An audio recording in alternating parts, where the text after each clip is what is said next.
Good morning विद्यार्थियों।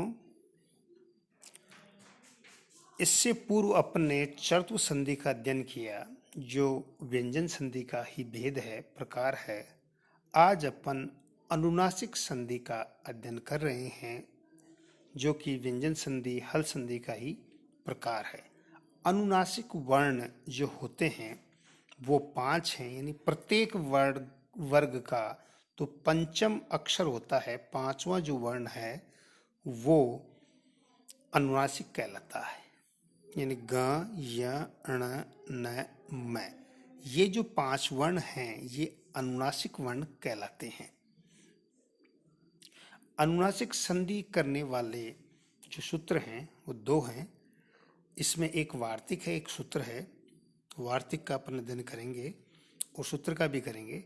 तो सर्वप्रथम जो सूत्र है, जो पाणिनि जी के द्वारा सूत्र बनाया गया है, इसलिए सूत्रकार जो कहलाते हैं वो पाणिनि कहलाते हैं। और जो वार्तिक बनाई थी, जो वो कात्यायन बनाई थी, इसलिए उनको कात्यायन को वार्तिककार कहते हैं। सूत्र है यरो अनुनासिके अनुनासिको वा। सूत्र का तात्पर्य है, सूत्र का भावार्थ है कि अनुनासिक परे होने पर, परे का मतलब आगे होने पर, पदांत पद के अंत में यर के स्थान पर विकल्प से अनुनासिक हो जाता है।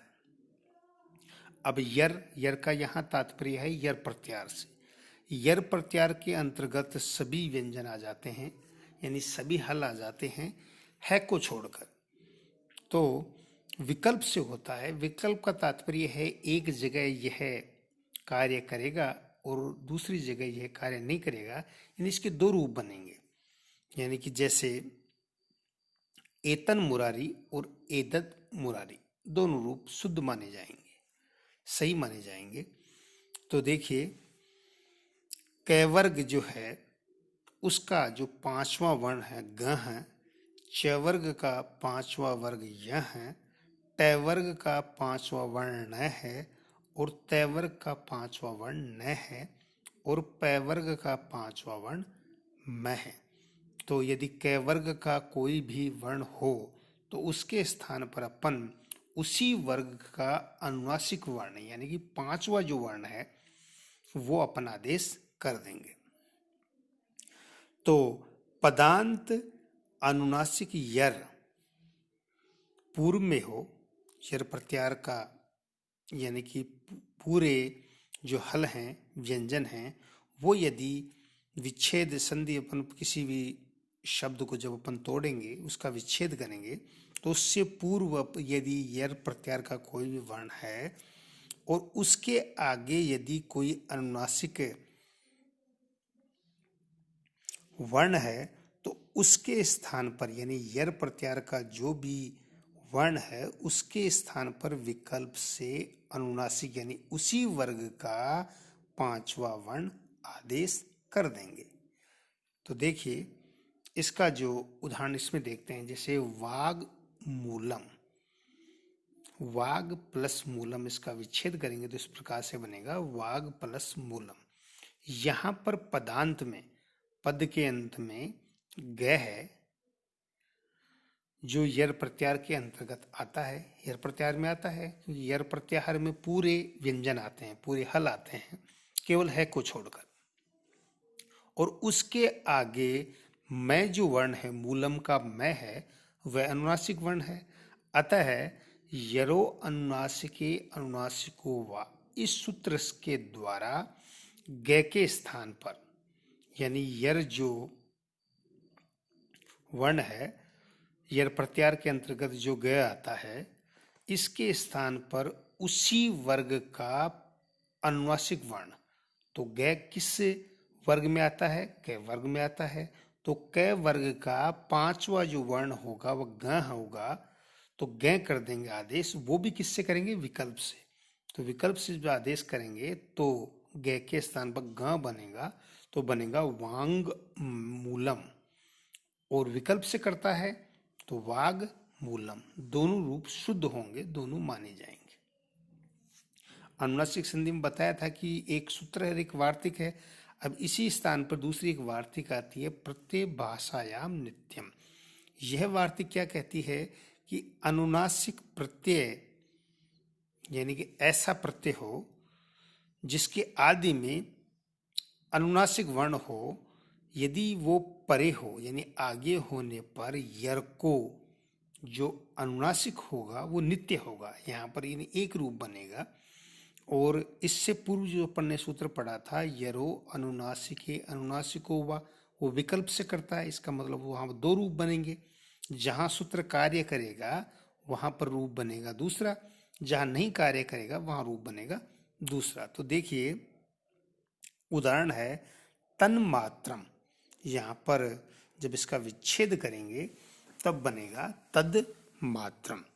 यहाँ पर द जो है वो यर प्रत्यार के अंतर्गत आता है, और उसके आगे यहाँ पर मात्रम में जो प्रत्यय है, जो मात्रस प्रत्यय है यहाँ पर,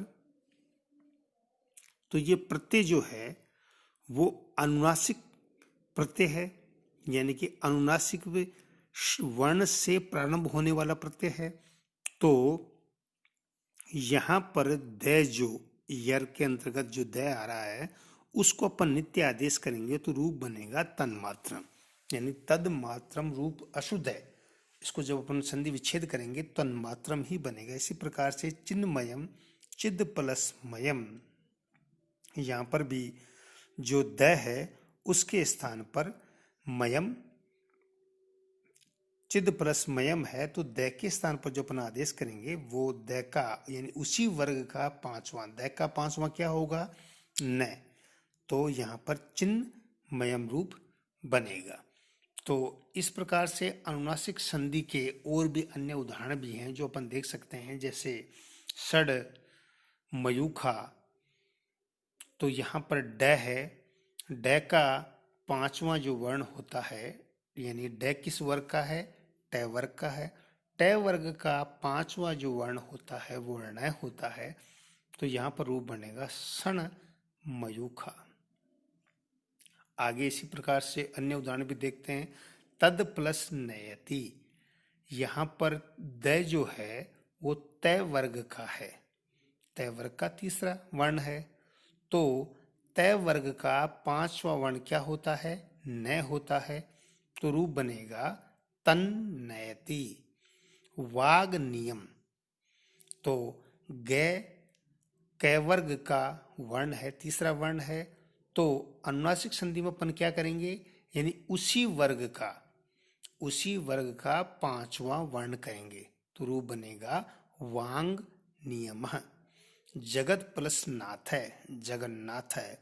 जगत, यहाँ पर जगत जो है वो वर्ग का तीसरा वर्ण है, तो द के स्थान पर अपन क्या करेंगे, तय वर्ग का जो पंचम वर्ण है यानी अनुनासिक वर्ण है, ये मैंने पहले बताया है फिर बताते हैं कि अनुनासिक संधि में उसी वर्ग का पंचम वर्ण आदेश करते हैं। तो द वर्ग का पंचम जो वर्ण होता है वो क्या होगा, द वर्ग तीसरा है, उसी वर्ग तय वर्ग का तीसरा वर्ण है, तो तय वर्ग का पंचम तय थ ध ध उन्न, यानी पंचम वर्ण क्या है न है, तो रूप बनेगा जगन्नाथ है। इसी प्रकार से त्वग प्लस मोचनम, तो इसमें होगा त्वंग मोचनम। मद प्लस निवास, मन निवास है। सद प्लस मार्ग, सन मार्ग। यहाँ पर देखें सद प्लस मार्ग, यहाँ पर द है, द किस वर्ग का है, तय वर्ग का वर्ण है। कौन सा वर्ण है, तीसरा वर्ण है। तो जो तय वर्ग है उसका पंचम वर्ण जो अनुनासिक होता है वो अपन आदेश करेंगे, तो द के स्थान पर न हो गया, त थ द न हो गया, तो रूप बनेगा शन मार्ग है। तो इस प्रकार से अपन ने देखा कि अनुनासिक जो संधि होती है उसमें अपन उसी वर्ग का, यानी वर्ग कितने हैं, 5 वर्ग हैं, तो उन वर्गों का जो पंचम वर्ण है वो अपन आदेश करते हैं।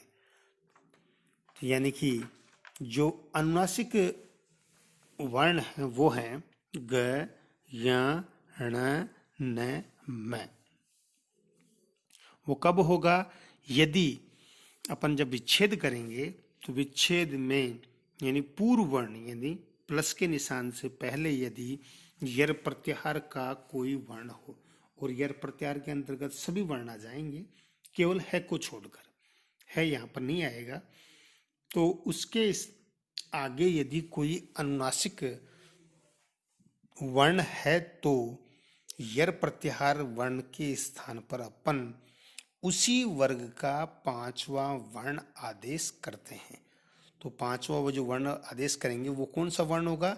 जो 5 वर्ग हैं और उनका जो पांचवा वर्ण है वो अनुनासिक वर्ण है। जैसे क जो वर्ग है, प्रथम वर्ग है क, उसका पांचवा जो वर्ण होगा वो ग होगा। तो इसी प्रकार से क्रम से अपन आदेश करते जाएंगे। तो इस प्रकार से अनुनासिक संधि के बारे में अपन ने पढ़ा। इससे आगे की संधि का जो अध्ययन है, व्यंजन संधि के अंतर्गत जो आगे भेद बताया जाएगा दूसरी संधि का, वो अपन कल के अध्ययन में करेंगे।